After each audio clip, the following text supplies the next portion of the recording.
Not quite sure how to write a convincing persuasive essay? Persuasive writing is essential in both academic and professional settings, so mastering it now will help you achieve lifelong success. Let's break it down into an easy step-by-step process. 1. Choose your stance on your topic. Also, make sure you consider who your audience is so that you can choose your wording accordingly. 2. Find reliable sources that make sense and are relevant to your topic. Make sure you gather a variety of reputable sources such as academic papers or sites, scientific journals, trustworthy news sources, etc.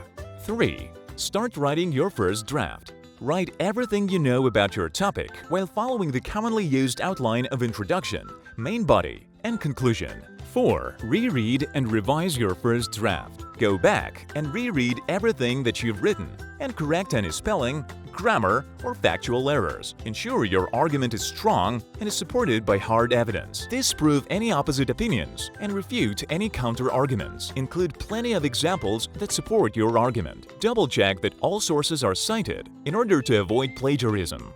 5. Get a second opinion. Share your essay with someone who can give you valuable constructive criticism that will improve your essay. Follow the steps above, and you'll be on your way to academic success with improved persuasive writing.